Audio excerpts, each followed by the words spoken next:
WhatsApp guys and welcome back to our channel. So जैसे कि सबको ही पता है कि पिछले वीडियोस में ऑफ बीएसटी हमने chapter 3 of the business studies में स्टार्ट कर दिया था एंड उसमें हम चैप्टर 3 पे पहुंच चुके हैं और जिसका नाम है बिजनेस एनवायरनमेंट और उसका हमने पार्ट 1 भी कर दिया था। सो पार्ट वन में हमने क्या कवर किया था। फर्स्टली हमने फीचर्स कवर कर लिए थे, इम्पोर्टेंस कवर कर लिया था और जब 5 एलिमेंट्स होते हैं जो कि है economic, social, legal, political and technological, ये 5 एलिमेंट्स भी हमने कवर कर लिए थे और हमने most of the part of the chapter हमने कवर कर लिया है। और आज का वीडियो बहुत छोटा और सिंपल होने वाला है, related to some Indian economic history, उससे रिलेट करने वाला है।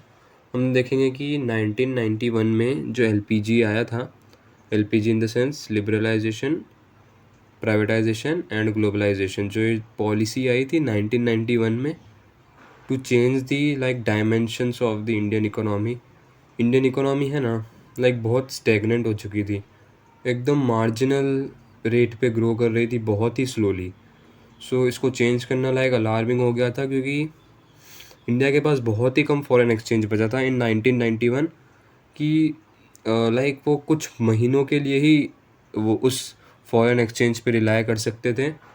In the long term reliable नहीं था हमें इस पॉलिसी, वो ओल्ड पॉलिसी को फॉलो करना, और हमें इमीडिएट इन अ डे और in a very short period of time हमें न्यू पॉलिसीज़ और लॉज लाने की एकदम अर्जेंट नीड हो चुकी थी उस टाइम पे। So what Manmohan Singh did is, not Manmohan Singh but the economic advisories or the economic councils or the person related to the framing of laws, उन्होंने क्या किया, एलपीजी लेकर आए, लिबरलाइजेशन, प्राइवेटाइजेशन, ग्लोबलाइजेशन, जिसमें उन्होंने बहुत कुछ चेंज कर दिया।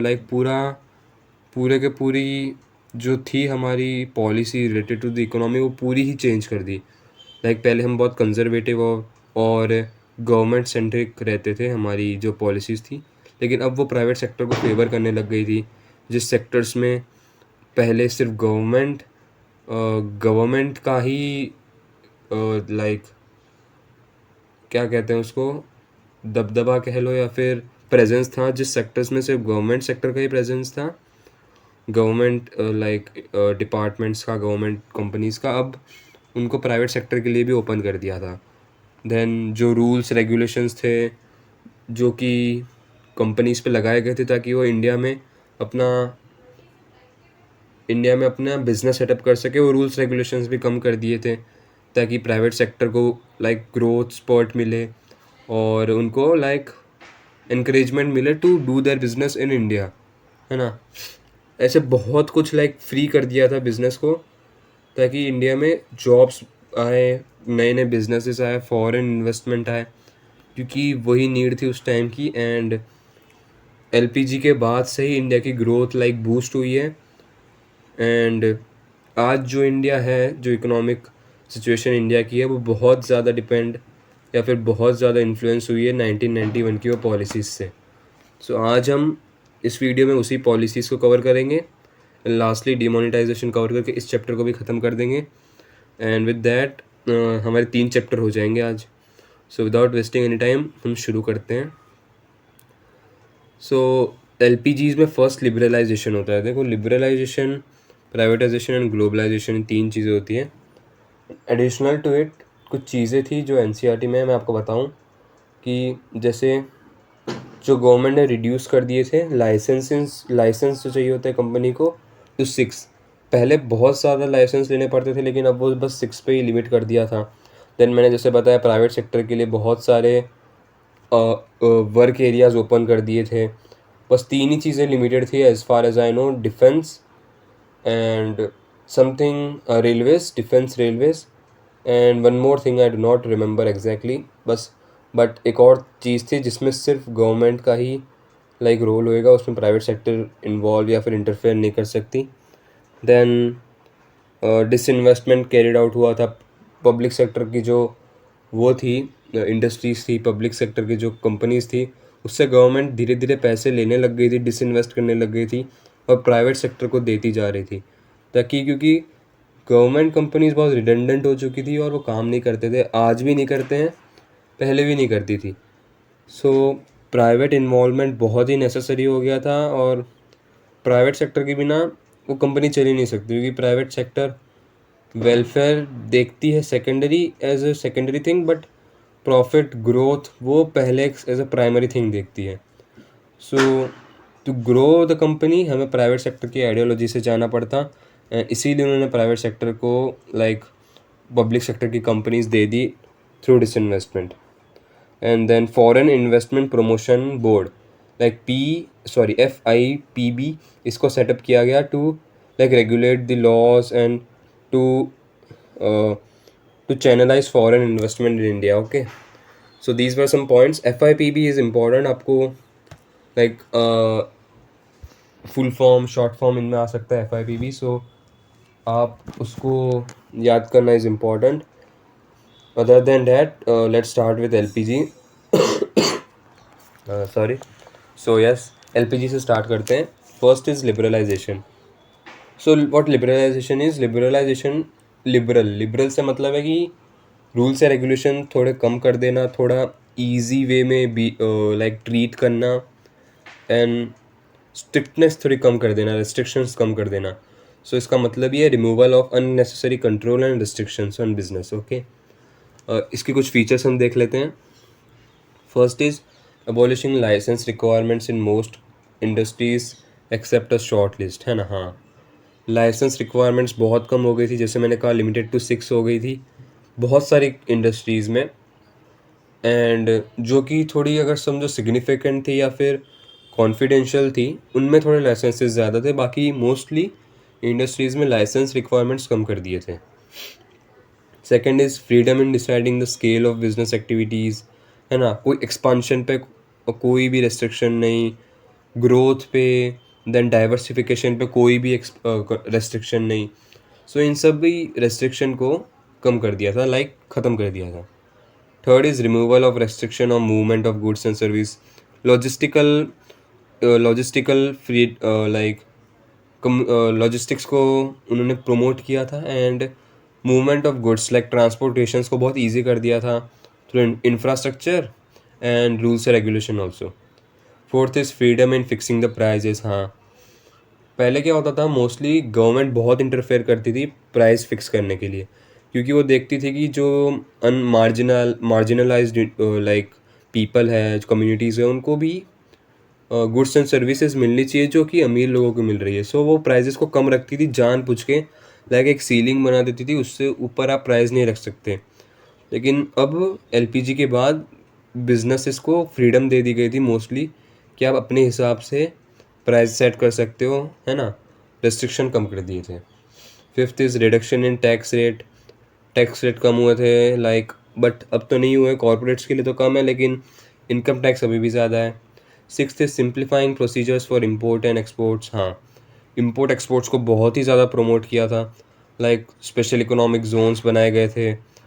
गुजरात, उड़ीसा, महाराष्ट्र, हर जगह स्पेशल इकोनॉमिक जोन्स बन चुके हैं, एंड उससे इम्पोर्ट एक्सपोर्ट्स को बहुत ही ज़्यादा बूस्ट मिलता है, क्योंकि वो इकोनॉमिक जोन्स में मैन्युफैक्चरिंग, ट्रांसपोर्टिंग और बेसिक नेसेसिटीज़ पे बहुत ही कम चार्ज होता है. So to promote imports and export, है ना. Seventh is making it easier to attract foreign capital and technology in India. FDI आना चाहिए, इसके लिए उन्होंने बहुत सारे रूल्स बनाए. FDI को कैसे हमारे पास अट्रैक्ट करें, इसके लिए LPG लाया गया था, और वो लिबरलाइजेशन में भी दिखता है. Next is privatisation. प्राइवेटाइजेशन क्या है कि प्राइवेट सेक्टर का रोल बढ़ाना है. किसी तरीके से इंडियन इकोनॉमी में प्राइवेट सेक्टर का रोल बढ़ाना था, डिसइन्वेस्टमेंट करके, रूल्स रेगुलेशंस कम करके, लाइक इनकरेजमेंट देकर, स्पेशल इकोनॉमिक जोन्स बनाकर जहाँ की टैक्स बहुत ही कम हो, services, basic services like electricity, water, transportations बहुत ही कम चार्ज पे दिया जाए. ये सारी चीज़ें की गई थी लाइक इन प्राइवेटाइजेशन. तो government adopted the policy of plan disinvestments. हाँ, डिसइन्वेस्टमेंट किया गया था, एंड गवर्नमेंट ओनरशिप को डाइल्यूट किया गया था बियॉन्ड 51%. हाँ, ये तो सबको पता है कि अगर 51% like holdings in a company अगर गवर्नमेंट किया तो गवर्नमेंट कंपनी हो जाती है. लेकिन प्राइवेटाइजेशन में क्या किया, 51% से कम रखा गवर्नमेंट ने, ताकि वो प्राइवेट सेक्टर के पास चली जाए कंपनी। सो जो मैनेजमेंट का कंट्रोल है वो भी फिर प्राइवेट सेक्टर के पास मोस्टली चला जाता है। So this was done in privatisation, like private sector को कैसे भी प्रमोट करना है, ग्रो करना है, एनकरेज करना है। Next is globalisation. ग्लोबलाइजेशन में क्या होता है कि जितनी भी नेशंस इन द वर्ल्ड, उनके साथ कनेक्शंस बिल्ड करना। जो रेस्ट्रिक्शंस थे इम्पोर्ट्स एंड एक्सपोर्ट्स पे, वो बहुत ही कम कर दिए गए। लेकिन लाइक एकदम free movements of goods beyond the boundaries of the countries भी लाइक एक्सेसिबल या फिर पॉसिबल होने लगा ड्यू टू ग्लोबलाइजेशन। बहुत ही सारी इकोनॉमीज़ जो है वर्ल्ड की, उसके साथ लाइक इंटीग्रेट हुआ। देन इंटरेक्शंस बढ़ा, इंटरडिपेंडेंस बिटवीन कंट्रीज़ बढ़ गई। जो सर्विसेज या फिर गुड्स इंडिया में नहीं अवेलेबल थे बिफोर ग्लोबलाइजेशंस, वो ग्लोबलाइजेशन के बाद अवेलेबल हो गए। क्यों? क्योंकि जो फॉरेन में गुड्स बनते थे इन द अदर कंट्रीज़, वो इंडिया में आ नहीं पाते थे बिफोर 1991। लेकिन ड्यू टू एलपीजी वो गुड्स अभी इंडिया में आने लगे, इंडिया के गुड्स बाहर जाने लगे। सो इससे फॉरेन रिजर्व्स ऑफ कोर्स बढ़ेंगे, कम बढ़ेंगे, एंड इंडिया के पास अदर करेंसीज आएंगी। लाइक अदर बिजनेसेस जो फॉरेन के जो एंटरप्राइजेस है वो इंडिया के साथ ट्रेड करेंगी, एंड इंडिया का ट्रेड बैलेंस सुधर सकता है इसके वजह से। एंड बहुत ज़्यादा अपॉर्चुनिटीज़ ओपन हो गई due to globalisation for Indian businessman also, for other countries businessman also, है ना। सो इधर लिखा है till 1991 the government followed a strict policy which include licensing of imports, tariff restrictions and quantitative restrictions. So अगर हम एक summary निकालें तो सिर्फ रिस्ट्रिक्शन ही रिस्ट्रिक्शन है तीनों पॉइंट्स में। यानी 1991 से पहले आप बिज़नेस करो, मतलब इतने रिस्ट्रिक्शंस है आपको कि आप ऐसा ही मानो कि आपकी कंपनी को आप खुद कंट्रोल नहीं कर रहे, गवर्नमेंट कंट्रोल कर रही है। इतने रिस्ट्रिक्शंस थे, इसीलिए इंडिया इतनी धीरे, इतनी स्टैग्नेंट तरीके से, इतना स्लोली लाइक ग्रो कर ही नहीं रही थी। वो एक ही जगह पे थी for for almost like many years prior to 1991। इसकी वजह से ही एलपीजी को लाया गया, और इसकी वजह से ही आज इंडिया लाइक एक सिचुएशन में है कि वो 1991 की सिचुएशन से बहुत ही ज़्यादा आगे बढ़ चुकी है। अगर उस टाइम पे वो पॉलिसीज़ या फिर वो क्विक एक्शन नहीं लिया गया होता, सो आज के टाइम पे इंडिया की सिचुएशन बहुत बुरी हो सकती थी, nearly to that of Sri Lanka और any other country which is not so good in particularly their economy, है ना। सो yes, LPG was a very strategically taken, and it proved to be very beneficial for the nation of India. So a truly global economy implies a boundaryless world. हाँ, boundaryless world, import exports, like communication boundary ख़त्म हो गई थी, and information boundary ख़त्म हो गई। सब कुछ लाइक एक ग्लोबल विलेज या फिर एक सिंगल विलेज, वर्ल्ड को एक सिंगल विलेज बना दिया गया था due to globalisation. Free flow of goods and service हो गया, okay. Free flow of capital हो गया, फॉरेन डायरेक्ट इन्वेस्टमेंट आने लगी, हमारी तरफ से इन्वेस्टमेंट जाने लगी। Free flow of information and technology, हाँ, इंफॉर्मेशन टेक्नोलॉजी तो अभी कोई भी कोने में आप कहीं की भी ले सकते हो, कोई रेस्ट्रिक्शन नहीं, कुछ भी नहीं, आपको कोई भी पूछने नहीं आएगा, कुछ भी इंफॉर्मेशन आप ले सकते हो। Free movement of people across border, yes possible है। A common acceptable mechanism for the settlement of disputes, हाँ, जैसे कि इंटरनेशनल टर्म्स में इंटरनेशनल ट्रेडिंग ऑर्गेनाइजेशंस है ना, वर्ल्ड ट्रेड सेंटर है, ये जो है ना, ये ग्लोबलाइजेशन के आसपास ही काम करते हैं। लाइक इंपोर्ट्स एंड एक्सपोर्ट्स को, ग्लोबल ट्रेड को ये प्रमोट करते हैं वर्ल्ड ट्रेडिंग ऑर्गेनाइजेशंस, एंड बहुत सारे इंटरनेशनल लेवल्स पे ऑर्गेनाइजेशंस है जो कि काम करते हैं ग्लोबल ट्रेड को प्रमोट करने में। सो यस, एक कॉमन इंस्टीट्यूशंस बने हुए हैं जो कि इसको प्रमोट करते हैं। Next is a global governance perspective, हाँ, वही है जो गवर्नेंस करती है इंस्टीट्यूशंस ग्लोबलाइजेशन को। सो विद दैट एलपीजी ख़त्म हुआ, and moving on to the last section of this chapter which is demonetisation. So yes, demonetisation में हम जाते हैं। डीमोनेटाइजेशन कब हुआ था? ये 2016 में हुआ था। और इसमें क्या हुआ था, जो लीगल टेंडर इंडिया का of rupees 500 rupees notes and 1000 rupees notes, उसको लाइक रातों रात लाइक इलीगल कर दिया था। Demonetisation as an act of cancelling the legal tender of a currency unit in circulation. रातों रात 500 और 1000 के नोट एकदम ही ख़त्म कर दिए थे। और नवंबर 8 ऑफ 2016 ये न्यूज़ मैंने भी देखी थी रात को। एंड उस टाइम मुझे नहीं पता था कि हो क्या रहा है, बट ये बहुत ही ज़्यादा लाइक कंट्री में बहुत कुछ एक वेव उठी थी। लाइक कई लोग इसको गुड मूव बता रहे थे, कई लोग बैड मूव बता रहे थे।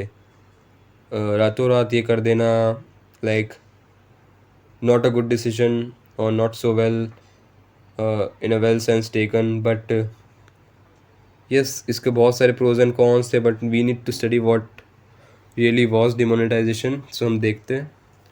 The two largest denomination notes like 500 and 1000, अभी 2000 की नोट्स भी लाइक क्लोज टू आपको दिखेंगी ही नहीं, क्योंकि शायद उन्होंने प्रोडक्शन बंद कर दिया 2000 की नोट्स का। एंड अभी सिर्फ मैक्सिमम आपको 500 रुपीज़ नोट्स ही है लार्जेस्ट डिनोमिनेशन में करंटली इन इंडिया। सो हाँ, this led to 86% of the money in circulation being invalid. उस टाइम पे लाइक रातों रात आप समझो 86% ऑफ द मनी इनवैलिड हो गया। सो कितनी बड़ी ये एक प्रॉब्लम या फिर कितना बड़ा डिस्टर्बेंस खड़ा हो गया था एक ही रात में। सो पीपल इसको बहुत क्रिटिसाइज़ करते हैं कि बिल्कुल भी अच्छा डिसीजन नहीं था, ग्रेजुअली कर सकते थे, रातों रात ये डिसीजन नहीं लेना चाहिए था। बट यस ये हुआ था। And the people of India had to deposit invalid currency in the banks. Okay, in other words, restrictions were placed on the convertibility of domestic money and bank deposits. The main aim was to curb corruption. हाँ ये है कि होता क्या था, like in 2016 लोग क्या करते थे कि 500 और 1000 रुपये नोट को अपने पास रखते थे, और बहुत वो ब्लैक मनी होता था बेसिकली। सो अपने पास 1000 रुपये की हज़ार नोट्स रखते थे, 1 लाख रुपये, 1 करोड़ रुपए, 2 करोड़ रुपए, ऐसे करोड़ों रुपए 500 और 1000 रुपये की नोट्स में रखते थे। फिर उनका कोई रिकॉर्ड नहीं बनता था ना, क्योंकि वो उनके घर पे पड़ा है। ना ही बैंक के पास उनका इन्फॉर्मेशन है, ना ही किसी और के पास इन्फॉर्मेशन है। उनके घर पे पड़ा है वो हज़ारों करोड़ों रुपए उनके घर पे ही पड़े हैं इन कंसिस्टिंग ऑफ 1500 रुपीज़ नोट्स। सो ये इलीगल था, ये ब्लैक मनी था। इसको कर्ब करने के लिए उन्होंने लाइक रातों रात इसको इनवैलिड कर दिया था।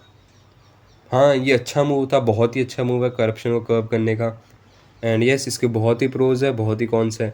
सो two sides of this like decision set. So people criticise भी करते हैं, फेवर भी करते हैं, अप्रिशिएट भी करते हैं। So yes demonetization was this. Some features हम देख लेते हैं, 4 फीचर्स हैं, हम देख लेते हैं एक एक करके।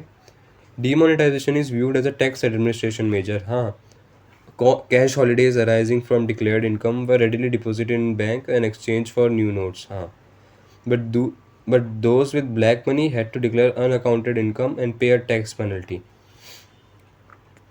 Demonetization also led to tax administration channelizing saving into the formal finance system. Demonetization is to create a less cash or cash light economy. Demonetization is also interpreted as a measure to improve tax compliance. So overly मैं अब आपको बताता हूँ कि demonetisation से क्या था कि जो सेविंग्स थी पर्सनस की, पीपल की, वो बैंक्स में जाने लगी, क्योंकि लोग अभी अवेयर होने लगे थे कि क्योंकि गवर्नमेंट को पता चलने लगा है ब्लैक मनी का and other things related to that. So people banks में अपने पैसे डिपॉजिट करने लगे, है ना। एंड इससे लाइक एक चैनल होता है ना, एक एनवायरनमेंट होता है या फिर एक डेटा सेट होता है जिससे गवर्नमेंट को पता लगे कि कितने पैसे नेशन में है। अगर बैंक के पास वो इन्फॉर्मेशन रहेगी तो गवर्नमेंट के पास आ जाती है इन्फॉर्मेशन। सो इसलिए डीमोनेटाइजेशन था। देन एक कैशलेस और कैशलाइट इकोनॉमी बनाने के लिए हाँ यूपीआई, डिजिटल पेमेंट्स, डिजिटलाइजेशंस को प्रमोट करने के लिए भी ये किया गया होगा। Demonetization is interpreted as a major to improve tax compliance. हाँ, टैक्स इवेजन्स को बिल्कुल भी टॉलरेट नहीं किया जाएगा, ये कहा गया था। क्योंकि टैक्स इवेजन्स होता था, अगर किसी के पास 5 करोड़ रुपए घर पे पड़े तो ऑफकोर्स वो टैक्स भी भरेगा उतना। लेकिन अगर गवर्नमेंट को या फिर बैंक्स को पता ही नहीं है उसके पैसे का, ब्लैक मनी है उसके पास, तो वो कैसे टैक्स देगा। सो इस टैक्स इवेजन्स को लाइक टोलरेट बिल्कुल नहीं करेगी गवर्नमेंट, ये उसने बताया था। Through this move tax collection increase हो गया। हाँ, डिस्क्लोजर बढ़ा क्योंकि सारे पैसे अब डिपॉजिट होने लगे, तो बैंक के पास इंफॉर्मेशन गई, सो अब वो टैक्स लेना भी शुरू कर देती है। जैसे जैसे आपके पास इनकम बढ़ेगी आपकी टैक्स भी बढ़ जाती है। फिर like in this point black money जिसके पास होता था वो इनकम डिक्लेयर नहीं करते थे, तो वो टैक्स पेनल्टी से बच जाते थे। सो टैक्स एडमिनिस्ट्रेशन मेजर लिया गया था एज अ डीमोनेटाइजेशन, जिसमें वो टैक्स से बचे ना। अगर उनके पास काला पैसा है सो काला पैसा एक्सपोज हो जाए एंड देन उनकी रियल इनकम पे उसको टैक्स भरना पड़े। सो लाइक एक गवर्नमेंट की इनकम इससे इम्प्रूव ही हुई क्योंकि लोगों ने टैक्स भरना शुरू किया, ब्लैक मनी कम हुआ है ना, करप्शन कम हुआ। These were some pros of this like action of demonetization. Some cons are also there which are not covered here, but मोटा मोटा मैं आपको बताऊँ, कई सारे लोगों ने सब लोगों के पास ब्लैक मनी नहीं था। कोई जेन्युइन पीपल भी थे, उनको भी रातों रात ये करना पड़ा। लाइक एक हेडेक हो गया, लाइक एक डिस्टर्बेंस क्रिएट हो गया इन द इकोनॉमी। किसी के पास इंफॉर्मेशन नहीं गई होगी, देन उसके लिए फ्यूचर में बहुत बड़ी प्रॉब्लम हो गई होगी। And yes, there are so many like hypotheses made on this, but yes, this was demonetization. So yes, with that we complete this chapter of business environment, and मैं आपको यही कहूँगा, thank you for watching this video to the end. And कोई भी question suggestions या फिर कुछ भी हो प्लीज़ कमेंट सेक्शन में पूछो। एंड प्लीज़ सीरीज़ को फॉलो करते रहो आपकी CUET के लिए, JMI की, BBA BCom एंट्रेंस एग्ज़ाम्स के लिए, आपके बोर्ड्स के लिए, तीनों के लिए। हर एक एग्ज़ाम में जहाँ NCERT आता है आपको ये चैप्टर्स पढ़ के जाना ही है, आपको सीरीज़ फॉलो करनी है। क्योंकि आपको पढ़ा कौन रहा है, आपको जो वही स्टूडेंट पढ़ा रहे हैं जो कि CUET दे के लाइक जिस कॉलेजेस में मोस्टली जिस स्टूडेंट जाना चाहते हैं, SRCC, हिंदू, हंसराज, KMC, यहीं के स्टूडेंट्स आपको पढ़ा रहे हैं। सो दे नो कि आपको क्या पढ़ना है, कितना पढ़ना है, क्यों पढ़ना है, क्या आता है क्या नहीं आता है ना। सो आज जो हमने कवर किया है इस वीडियो में वो CUET के सिलेबस में नहीं था this year in CUET 2025, but next year it may come, it may not come, हम कुछ कह नहीं सकते, इसीलिए हमने पढ़ाया। But if it does not come, it अच्छा है आपके लिए, बट आ गया तो भी अच्छा ही है, कोई प्रॉब्लम नहीं है। So yes, with this we complete this chapter also, and let's meet in the next video. Till then, goodbye, and yes, enjoy. Bye bye.